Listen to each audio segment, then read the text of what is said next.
Hello दोस्तों, इस कहानी को शुरू करने से पहले अगर आपने इस चैनल को सब्सक्राइब नहीं किया तो उसे अभी सब्सक्राइब कर लें और बेल आइकन के बटन को दबाना ना भूलें ताकि आपको मेरी आने वाली वीडियो की नोटिफिकेशन मिलती रहे।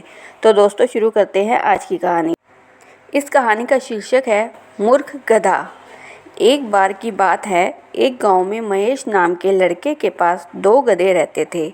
वह उन गधों के ऊपर सामान लादा करता था। एक दिन महेश ने बाजार में बेचने के लिए गधे के पीठ के ऊपर चीनी की बोरी और दूसरे गधे के ऊपर रुई की बोरी रख दी। दोनों गधे बोरी को लेकर बाजार की तरफ निकल पड़े। उन दोनों को लंबा सफ़र तय करना था। जिस रास्ते से दोनों गधे जाते थे वहाँ एक नदी बहती थी। उस नदी पर एक कच्चा पुल बना हुआ था। दोनों गधे उस कच्चे पुल पर से चढ़कर नदी पार कर रहे थे।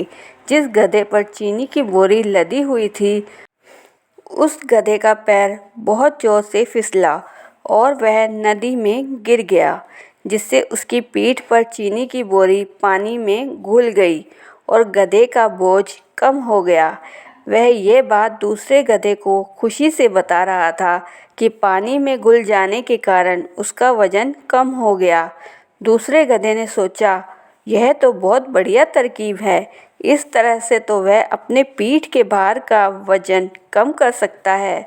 और उसने बिना सोचे समझे पानी में छलांग लगा दी, जिससे पीठ पर जो रुई की बोरियां थी पानी में गिरकर 2 गुना वजन की हो गई, जिसके कारण गधा पानी में डूबकर मर गया। वहीं एक साधु यह सब दूर से अपने शिष्यों के साथ देख रहे थे। उन्होंने अपने शिष्यों से कहा कि मनुष्य को हमेशा सोच समझकर कार्य करना चाहिए। बिना सोचे समझे दूसरों की नकल करके इंसान हंसी का पात्र बनता है। हमें बुद्धि और विवेक से काम लेना चाहिए। इस कहानी से हमें यह शिक्षा मिलती है, हम वास्तविक ज़िंदगी में भी यह गलती करते हैं।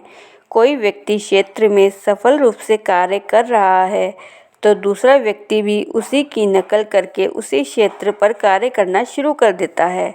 हमें लगता है कि उस व्यक्ति को उस कार्य में सफलता मिल रही है तो हमें भी उस कार्य से ज़रूर सफलता मिलेगी, परंतु ऐसा होता नहीं है। सबकी अपनी क्षमता और रुचि अलग अलग होती है, इसलिए उस रुई लादे गधे की तरह बिना सोचे समझे दूसरों की कॉपी करने लगते हैं और हमारे हाथ में असफलता ही लगती है और हमें पछताना पड़ता है। हमें दूसरों से सीख जरूर लेनी चाहिए, परंतु उनकी नकल करके उनका अनुसरण नहीं करना चाहिए। हमें अपनी बुद्धि, विवेक और कार्य क्षमता और रुचि के हिसाब से अपना कार्य करना चाहिए।